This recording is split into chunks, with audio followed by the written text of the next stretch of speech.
Cet après-midi-là, à Riga, l'hymne letton résonne avec une solennité un peu particulière. Dans la mairie, 42 personnes s'apprêtent à devenir citoyens lettons. Pour Yulia, c'est un moment encore plus spécial que pour les autres, car jusqu'à présent, la jeune femme de 23 ans, née en Lettonie, n'avait qu'un passeport de non-citoyen. Dessus, c'est écrit non-citoyen, alien. Ça signifie que je ne suis pas un être humain dans cet état, parce que les non-citoyens ne peuvent rien faire ici. Ils ne peuvent pas voter, ils ne peuvent pas aller facilement à l'étranger. Ensemble, les nouveaux citoyens prêtent serment d'allégeance à l'État letton.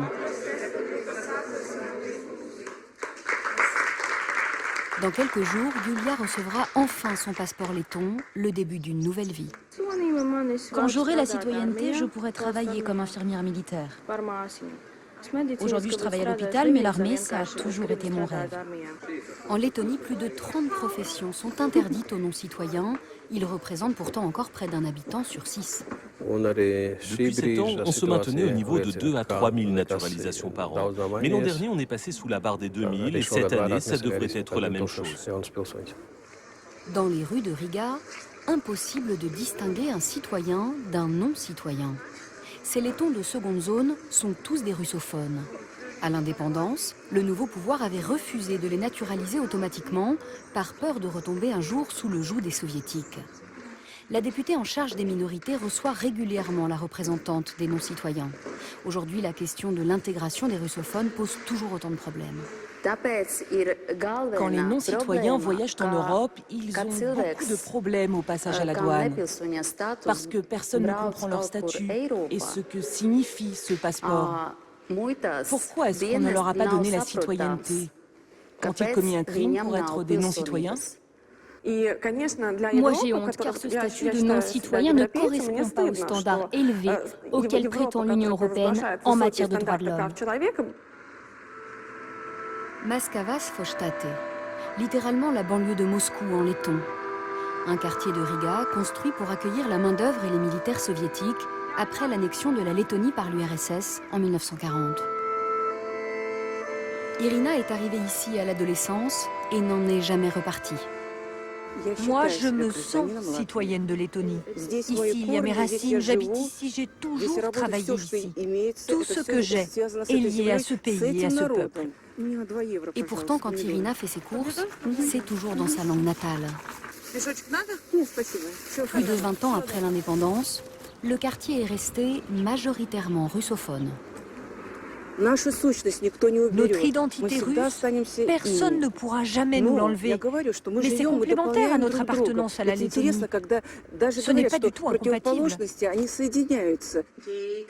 Une fois par semaine, Irina prend des cours de letton.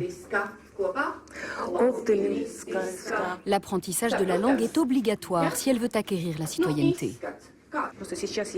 Comme je suis au chômage, j'ai pu venir suivre ces cours gratuits. Et puis quand on cherche du travail, c'est tout de même mieux de parler letton.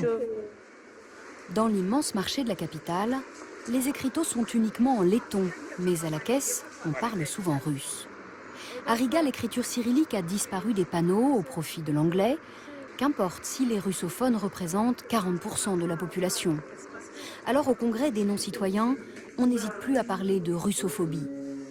Depuis 23 ans, Konstantins doit se contenter de ce passeport au rabais. Lui parle letton couramment, mais il refuse de passer l'examen de naturalisation par principe. Je suis né ici, mes ancêtres sont nés ici, j'ai passé toute ma vie en Lettonie. J'aime ce pays, mais il est hors de question que je passe un examen de naturalisation, au même titre que des Moldaves ou des Soudanais, aussi sympathiques soient-ils.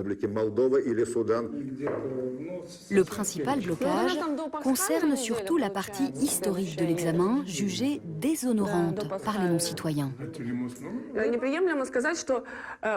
L'examen part du postulat que tout ce que les Russes ont fait en Lettonie est mauvais. Les questions concernant la période soviétique, qui pour certains candidats correspond à l'apogée de leur vie professionnelle et privée, sont toutes orientées négativement. Parce que le statut de non-citoyen avait vraiment pour objectif de punir la population russophone, je ne peux pas légitimer ce qu'ils ont fait en demandant la naturalisation. C'est une politique russophobe et discriminatoire pour les minorités. Ce jour-là, à Riga, on commémore la déportation des opposants lettons par les soviétiques en Sibérie. En Lettonie, le chemin vers la réconciliation est encore bien long.